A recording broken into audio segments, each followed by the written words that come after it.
Jackal, your ears are ringing and deafened, thanks to the release of energy when you forcibly tore a rift to the astral plane.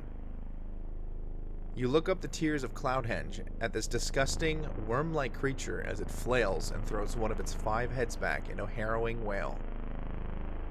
You don't hear it, but you can feel the sound move through you. No one around you seems to notice the sound. Indeed, nobody seems to notice the creature itself. Given your state, most people seem to give you looks of concern, but nobody has picked up on the fact that you're completely transfixed with the image of this monstrosity above your city, your home.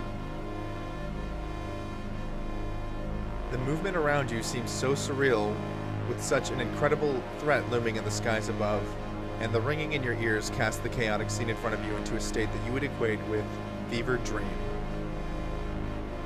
You watch as, in turn, each of the 5 heads opens its maw to reveal rows upon rows of sharp, jagged, and tearing teeth. They begin their song once more and plunge back down into the city streets to begin its hunt once again. Yeah, Jackal, what do you do? Look at Tyrek and pass out. All of you are standing around a passed out Jackal who is missing both of his legs and one of his arms. I am going to use Dream and drop into Jackal's mind to talk to him while he's still unconscious. Perfect. So, Tyrek, you're here. How does this work? Within this space, I can create whatever we need, but most important right now, if you're not in any danger of dying, I need to know what happened, if you can remember what was going on. I take it none of you remember seeing that massive writhing monstrosity. Nothing specific. There was some kind of sound, but I couldn't hear it. I don't think I can hear anything right now. As soon as I felt that sound, the rest of you stopped paying any attention to it. I don't know if you'll have to deafen yourselves or if there's some less extreme method that can get the job done, but don't listen to it. Okay. Judging by the fact that this thing has been mentioned as a false Hydra, I would assume that the one was not the end of it. I believe it's below us. How am I doing? How attached were you to your legs? You have no legs, and one of your arms walked off as well. If you can get me into the guild hall, I can help you from there. Yeah. You pop back out into the real world. You look around and you don't see a damn thing as far as that weird creature. I'm going to, on just whatever I can find, going to write down the words, "Don't listen." I'm going to take something pliable out of my gear and form myself some earplugs. I'm sure our artificer has something in his pouch. I'm going to start with, I guess... Oh, that's gross. But I'm going to start with the soap that I have, so that I have something, and then I'm going to talk to Cook of Seasons as soon as I can to ask for something better to use as an earplug. Cook, do you have some wax or something I can use for a set of earplugs? Oh boy, let me see here. I love this image of Tyrek like walking up with bars of soap hanging out his ears, and he's like, Cook! Cook! And he's like standing right next to him. Hey! Cook!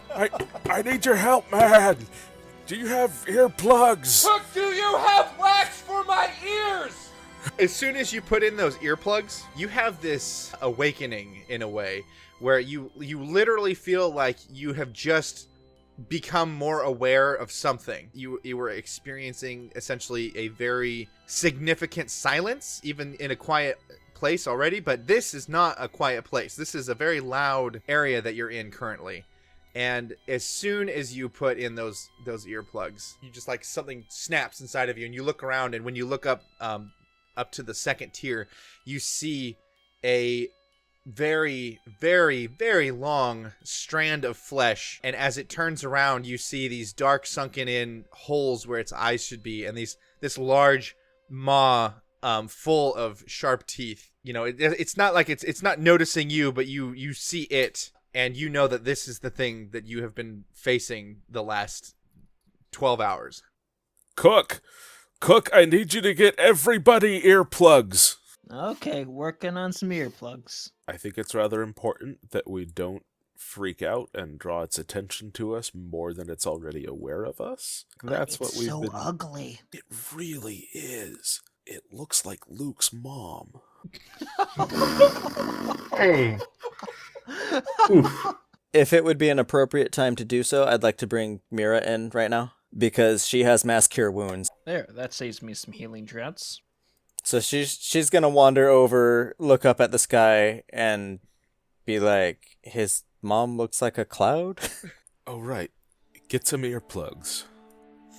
Even though it's an urgent thing, it might be wise to wait till morning to take this thing on so that everyone can be at their best. We heard it a lot. It's not gonna be likely to be a huge problem immediately. So I think everybody makes their way to the guild hall then, probably. This is going to be fun. So you guys are walking through the streets, and so you guys get up to the second tier, and as you're walking around, like, you haven't seen this monstrosity, like, up in the air anymore, like, since that one time that you guys did see it. Mostly people kind of just leave you alone, because, like, obviously they know something's up. There was a big explosion, and lots of screaming, and there's, like, I'm pretty sure something's on fire, because that always happens anytime that there's a big disaster. The gnarliest thing that happens is at some point you guys turn a corner, and one of the Hydra's heads is staring back at you. Oh shit, oh shit, oh shit, oh shit, oh shit. It's blocking your way, essentially, to get back up to... It's looking at you, and it's breathing really heavy. Eventually, it turns and looks into a shop, like the window of a shop. And Smokey and Luke, you guys you're looking into this window, like at an angle, but you're looking in. And as the Hydra is looking into this window, it's like I said, it's breathing really heavy, and you see the window is fogging up.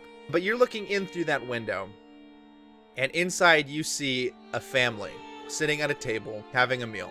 You're stopped in the middle of the road, and people have started to go around you, and as they get to a point where they would almost walk into the Hydra, a couple of them actually do, like, kind of bounce off of it, but it is still staring into this shop. What do you guys want to do? This family's just eating dinner? Yeah, Something, they're it's like a restaurant, right? Yeah, Cook's gonna have a hard time taking a nap if we let this thing eat this family. So how close was I? Because I was dead serious about trying to bestow curse on it. Which one are you gonna do? Disadvantage on all ability checks and saving throws. Man, this Hydra's wise as fuck! Yeah, so your spell save DC is a 16, so a 20 does save. And unfortunately, you had to walk up to it and touch it. Was this Hydra reacting at all, or is it just like meh? I'm trying to decide how, because this isn't. I guess you had to touch it, but people are bouncing off of it. So I'm going to. I tell you what, I'm gonna make another check. Okay, I don't think that it notices you when you do this. Oh, good. Continues to breathe on this window for some time, and then it turns back your direction. And I should mention that the whole time, like, its mouth is open, right? And you can see, like, the area where its, like, throat would be on the outside, and you can see the throat moving, and there's, like, a slight vibration in the air that all of you can feel. So you know that this thing is singing. It's singing some kind of song. You can't hear it. And so as it turns to look at you, it makes another movement in its throat, and there's a little bit of spittle that, like, flies out on you guys, and you can correctly judge that it was probably hissing when it saw you, and it passes you up, and it continues down the street. You get up to the third tier, and you do hear another, like, there's a crashing sound from back down on the second tier, and you hear some screams, and then you hear nothing, and it's just, it is what it is. Man, this sucks. Oh yeah, who's carrying Jackal like Yoda? Bucket Fane, I just grabbed a belt and strapped him on there. He's good. I can be your backpack while you run. You'd be the scariest backpack ever. If I'm remembering correctly, Crow and Brightwind the Siege Bard should still be in the guild hall. During the evening, when everyone's settling in and getting ready to rest, Jackal would be using the Nomad Eye to look for this thing's body. There's a lot of buildings that are just like wrecked that you did not notice when you were walking around. There's buildings that are like full of holes where these heads like came in and out of buildings. You find the stalks for each of the 5 heads, and when you follow it down, you drop down into a really just a massive cave. Hey, so what could I roll for Smokey to glean anything maybe he knows about false hydras? This is not like a thing that you've ever like seen or really even heard of until like the last 48 hours. The way that it looks, it wasn't like summoned from a different plane or something like that. It whatever it is, it grew here on the material plane. With your Arcana check, that vibration that you would feel when you were standing so close to that head, that song that you couldn't hear, it's not a like memory eraser necessarily, other than it's a blind spot creator. It creates blind spots in people's memory. Hey, Aesop, Yee. how many specific questions am I allowed to ask? Every time you agitate it. Well, I start tapping it against the wall. So can the false hydra be killed? There's a little piece of metal on the inside of this orb that flips around. It says, "Outlook not so good." Okay, so it's not that you have to answer yes or no plainly. You've got a magic 8-ball. You have to remember that when we started this campaign, it wasn't this like rah serious. So I literally made a magic 8-ball, and you happened to get it.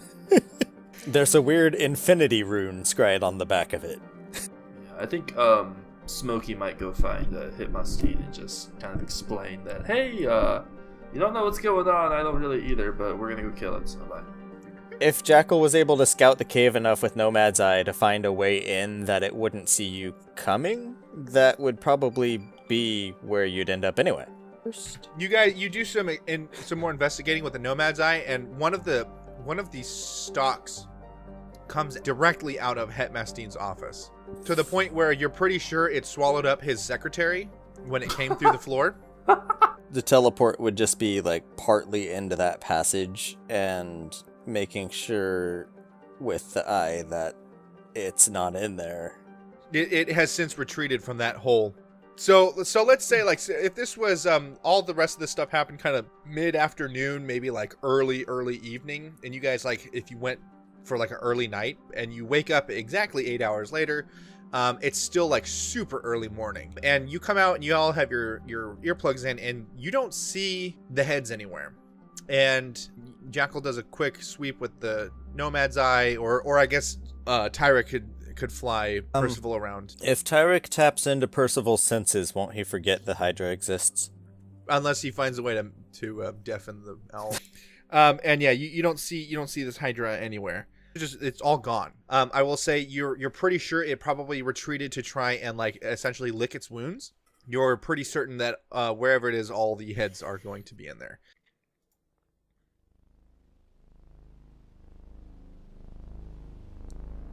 You climb in and begin walking. The tunnel is longer than you would have thought, and it's surely longer than you like. The signs are clear that this is the way to the Hydra's den.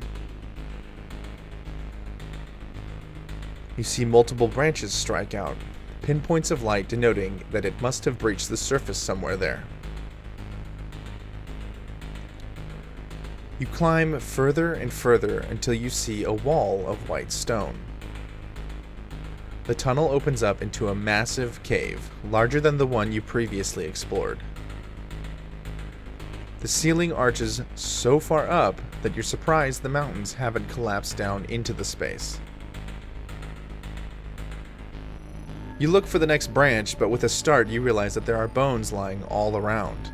Bones of humans, boulettes, rats, and any other creatures you can imagine. The white stone is breathing, and you realize with horror that you have run straight into the body of the false Hydra. You look around and see a ghostly white, beady-eyed, and many-toothed grin staring back at you from one of the heads. It's singing that you can't hear it. This agitates the head, and it shows even more teeth. You watch the other 4 heads slink into view, all of them glaring at you with the hunger only a creature like itself would be able to muster. They press in with an eagerness that has never learned to fear. Saliva drips from their open mouths. All 5 heads look poised to strike. Let's roll initiative.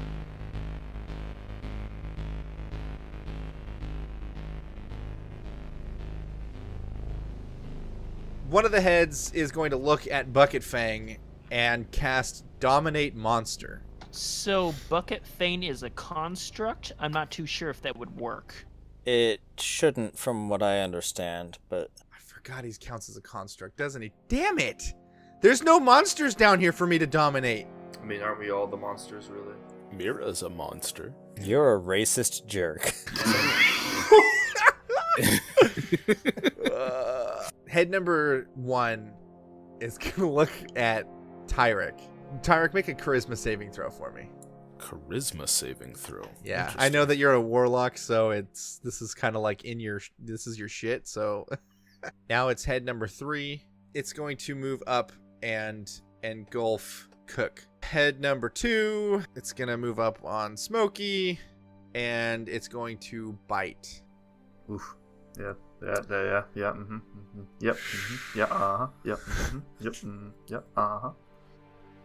Okay, I'll wait until the beginning of head number 2's turn to make you take that. Oh, just fucking kill me already. Get it over with. Restricting damage. This is Tyrek's turn. For the purposes of a hex, do these all count as one creature or as multiple creatures? Yeah, it's going to count for the whole thing. The hex choose wisdom to give it disadvantage on any ability checks related to that. Just have a day to kill this thing. Can I use my bonus action to just throw something? I'm gonna talk to my jar of bees, and I'm gonna be like, "Hey bees, we need your help, bros." And I'm gonna throw my jar of bees. What the hell kind of bee is that? It's like it looks more like bee drill than anything I was else. about to say, that's like the Taiwanese ripoff of Pokemon's bee drill. We're gonna go to the jar of bees next. But before we do that, head number 1 is actually going to take one of its legendary actions and let go of Bucket Fang and move over to bite Tyrek. And then I am going to use a reaction and hit it with Hellish Rebuke. The bees sting the Hydra. Jesus Christ! The bees are the hero of this campaign. The bees are gonna do more than I've done. We're gonna need a new picture. They're gonna be an official member of the Quellists. Here's a fun thing. The bees sting the Hydra head, and I'm gonna go ahead and use one of the other legendary actions, one of the 3 that it gets for this round. Because it was stung, it's going to scream really loudly. In fact, it's going to scream so loudly that the vibrations move up your bones, and it's enough to make you all need to do Constitution saving throws. Because this is Sonic Blast. Oh! Did you all make your Constitution saves? I hope that saves. I really hope that saves. Okay, so all of you who rolled above a 20 are only going to take half of this. Good God. I'm fine. Really. I've had worse. I may have yeed my last ha. Before we get to Mira, there's a bright flash of light here in the chamber, and the light source is coming from over Tyrek's shoulder, and a hand reaches out and touches you, and you immediately recognize Jackal's touch. I'm gonna re-roll that one. Thanks, you jerk. That's some bullshit. So it's a 2 plus. Fuck! It's a 2 plus. Wow. Okay. I think We're supposed to die. I think the gods have spoken. Tyrek is healing for 3 Gary hit points. Gygax has shown up and said, "Nah, bro, they die." Let's see. How about Chris? Jackal. God, Tyrek. You guys are turning into my children. I can't keep your name straight. Why don't you roll 6 more d8? So how's everyone feeling? It's Smokey had to put it into numbers. He's 25 out of 79. That's a good general idea of how he's feeling. What's your spirit guardians look like? Like celestial looking wispy dudes. Does it look like Gandalf? Wingier than Gandalf, but other than that, they're like Gandalf with wings. It's a winged Sir Ian McKellen floats above us. So because we already had Not Christopher Lee. Christopher Lee. Rowan's my boy. Oh my god. Alright, it takes its 8 damage. Because it hasn't figured out that it's taking damage from this spectral Ian McKellen. Hey, come on, be fair. It's a whirling vortex of spectral Ian McKellens. Before we move to Smokey's turn, this Hydra head is going to engulf Cook. Again, Cook, roll your Constitution saving throw for me. I am so going to be dead. Does a 20 save? Unnatural. I'm really sorry, but it doesn't. How much damage? I'm probably dead. That's 11 damage to Cook. So Bucket Fane slumps on the floor, just a hunk of metal, and Cook just dies. Well, you're at zero hit points, right? Time me to roll some death saves. Okay, that's good. So you are 1 success. Now, okay, so here's the deal. On engulf, when a target's HP drops to 0, or if it dies, it is immediately consumed. Oh boy.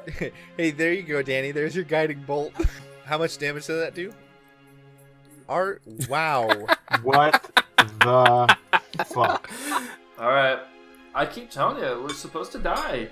I don't know what's going on, but we're supposed to die. My bees are next. Roll another animal handling check for me to see if these things go rogue or not. Oh, thank Yeah, God, boy. nice. The bees go next. So the bees sting this thing, and it like swells up and explodes. Now it goes to Cook of Seasons. Roll your death saving throw. That's one failed save. That's one step closer to death. If I remember correctly, yes, if something's speed is 5 and it's cut in half, its speed becomes 0.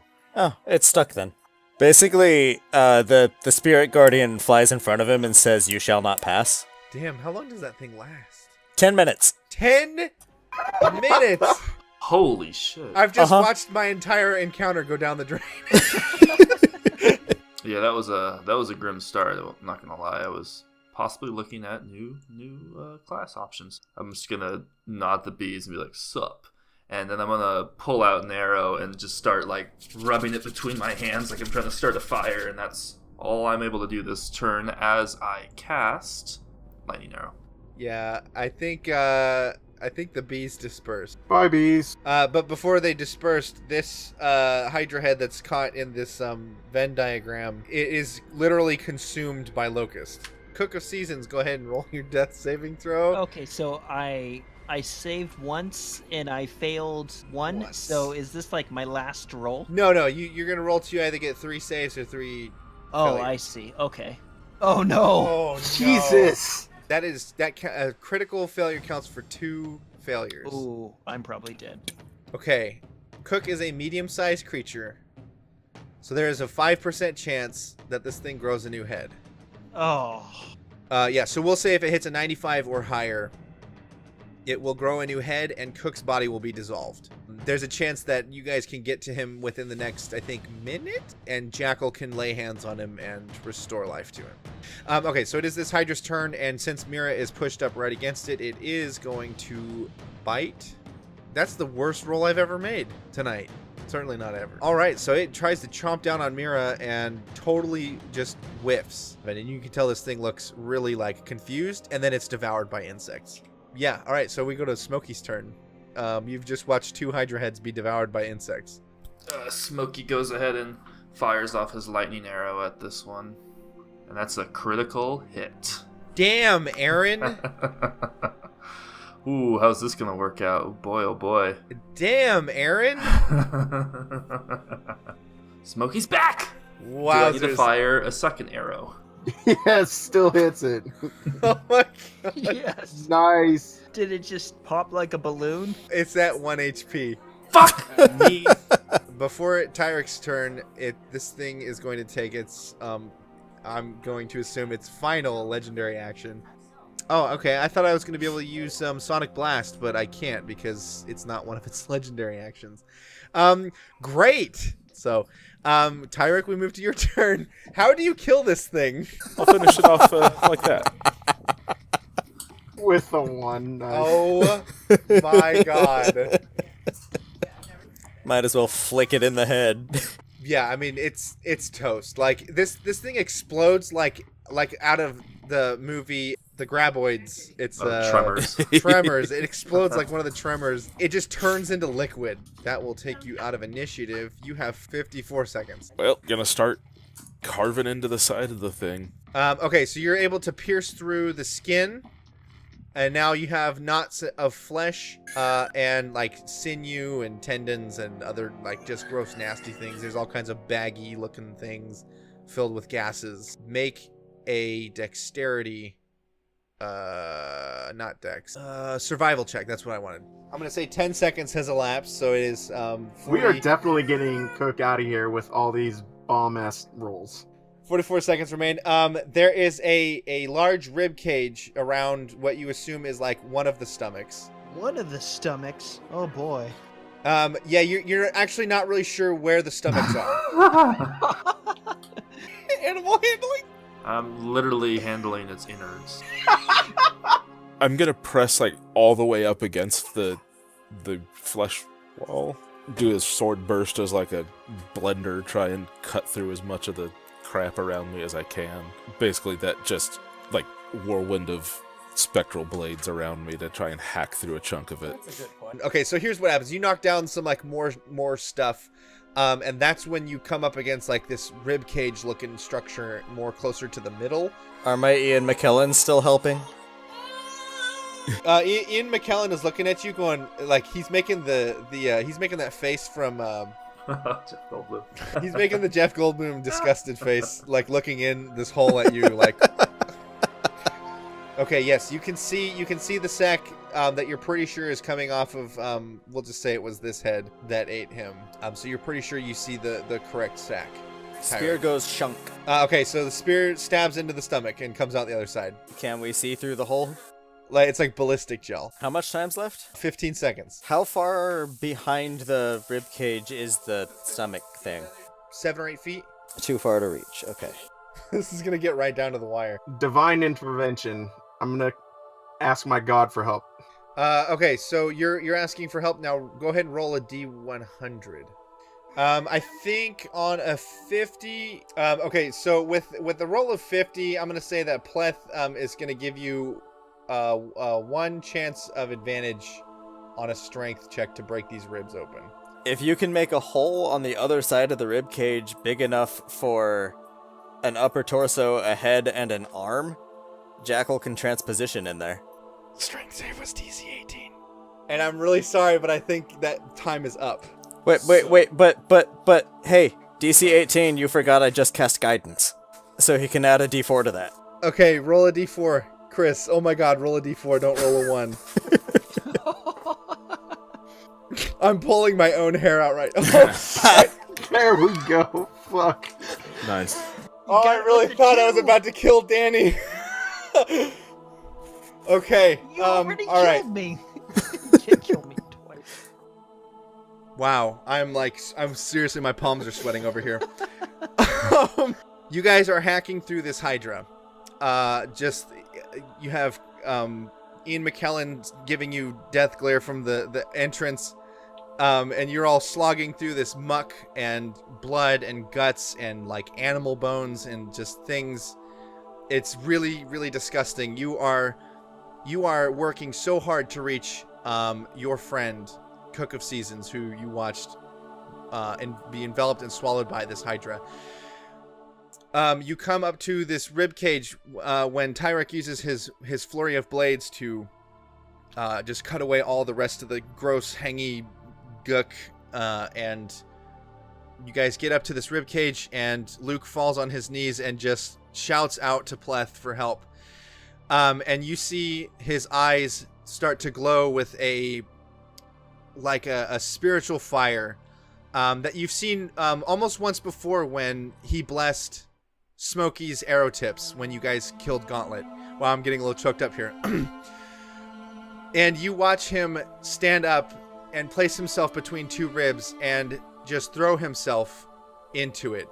And he strains for almost 5 or 6 seconds, and you guys are just counting down the seconds until this clock runs out and you lose your friend forever. And with a loud crack, the ribs break in half, and Luke falls down but catches himself at the last second, and he looks up and he sees Jackal leaning out of a astral rift and grabbing Cook's leg, and Cook goes and your friend comes back to life. What happened? Oh, jeez, it smells it white. Ah! You have defeated the false Hydra, and I am so proud of you guys. Man, I just want to.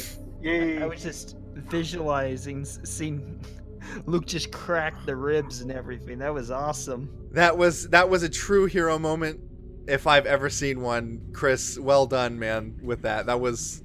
Let's not forget that it wouldn't have happened had someone not tapped me on the shoulder and given me the extra little oomph there at the end. The way I'll wrap up this particular scene before I can move you guys out of here is that Cook, so he sits up, and into the Hydra's belly bounds Bucket Fang and just nuzzles up to him.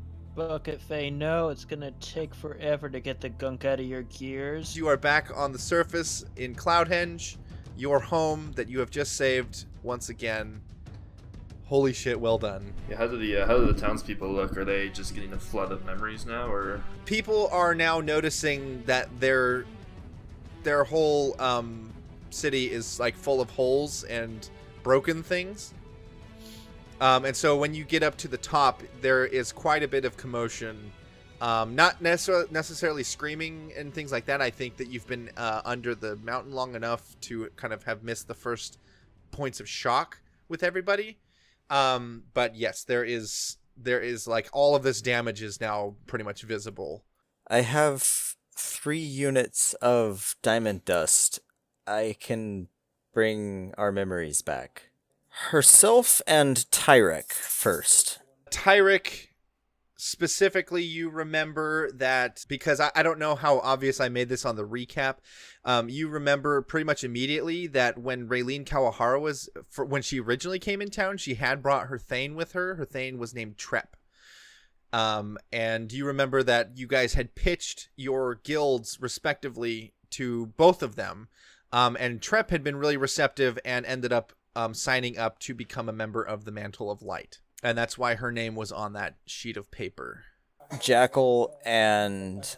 let's go with Cook. Yeah, Jackal, you remember talking with Trep and pitching her the idea for the guild. And then it was during that moment that Raylene had mentioned that she would be interested in opening a guild hall there in Master's Point. Mira is going to look directly at Smokey and, like, almost crying, just in a near whisper, just say, Milo, she was your sister. Are you ready for this?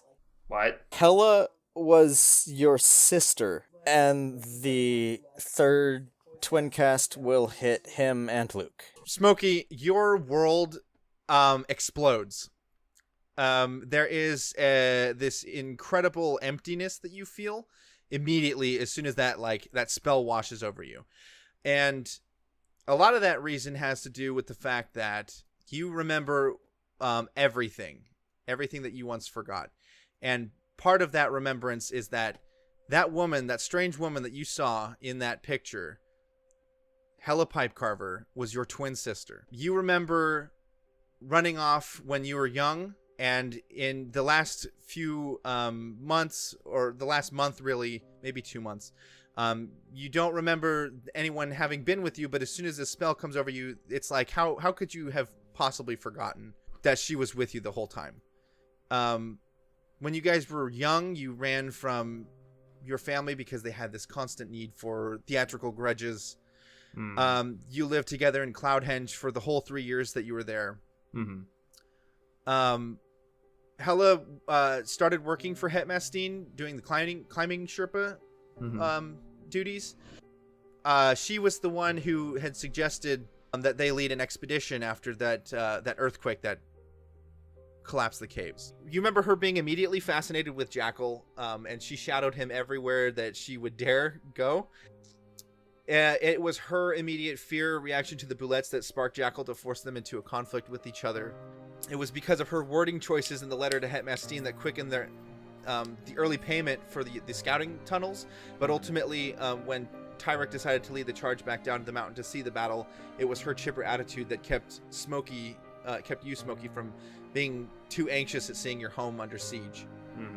It was Hela who stopped Tyrek from charging down into a stairwell leading to Tier 1 when Smokey's flame arrow ignited the whole place on fire. And you remember her being mortally wounded when you guys fought the Shrike. She threw herself in front of a barbed talon that was meant for you. And when the Shrike threat was over, you remember both Luke and Jackal had mended her up well enough when she insisted that she come with you to meet LT Jimbo and his tweakers. It was when she was there, her attitude had given off such a boost to Tyrek's speech when he was talking to Jimbo that's what helped calm his concerns, and it led to their unceremonious induction into the Havocs. Jimbo specifically had a short-lived run, may best rest his soul. When Tyrek was banished during that fight with Gauntlet, Hela was the one who helped work with Billy Bob, Wizard Billy Bob, and daringly reached into the plains to find Tyrek's essence. And when Tyrek felt her presence there, gave him the strength he needed to overcome that spell, to return and help destroy Gauntlet. She was the one who recognized a patch on a petrified person in the caves when you guys explored afterwards. And she remembered the legend of Indipidus, the dragon, which helped inspire Luke to read up on the legend enough to decide that he wanted to begin that search for the legendary armor of Osiris. She made a joke. You remember specifically that she made a joke. Why not just turn the wall into an instrument? That pushed Jackal's imagination. That helped Cardin Aravis, the Siegebreaker bard, turn the walls into the Siegebreaker battlements. And it was on the founding day of the Mantle of Light that you remember she signed up for it. Her ambitions were as bright as her eyes. Initially, she wanted to train under Jackal and learn the mysterious techniques of the Inquisitors. But as she worked more and began to appreciate the work and how it affected the community, she became head of the Mantle's outreach and recruitment program. When she helped Tyrek look over some of the plans for the Iron Vigil, she had mentioned that his position effectively made him an undeclared king, and was glad that he was so even-tempered. She really enjoyed spending time with Cook, and often she would invite him over just to make dishes for him and have him give his honest opinion. She tied a red bow on Bucket Fang that Cook never bothered to remove, and now when you guys look at Bucket Fang, you do remember, you see this bow on Bucket Fang's chassis. D&D onions. When the elections were coming up, she woke up early every day just to get out and hit the streets to proselytize the accomplishments of Milo Smoky Pipe Carver. She would meet people and sing his praises and share the incredible story of her brother's rise from Sherpa to Thane. And it was on one of these mornings that she left the house and never returned, though her disappearance went quite unnoticed for some time. And it was on that day that Cloudhenge lost a very bright light. Jesus. So is she the first victim of the Hydra? It's far from the first, but she was the first of the Quellists. I see. Okay. So it's just these memories are returning, and to my knowledge, it's couldn't happen because of the Hydra. Everything that had to do with her, like all these things, like most of these things really did happen, right? Like there's Siegebreaker battlements. You guys did kill Gauntlet. You're just remembering the finer details of that, I see. of how that came about. I think Smokey, if this is all coming to him right now, he is going to dismiss himself and go back to the False Hydra cave. Yeah, want some company going down there? No, Smokey actually wordlessly leaves. He does not want anybody with him. If all those memories came back, and if he's my assumption, Smokey would make the same assumption I am, which is she was a victim of the False Hydra, and it's been a long time, that Smokey needs to be alone, and he's probably just going to work out some aggression on this False Hydra corpse. I guess we can end there for tonight.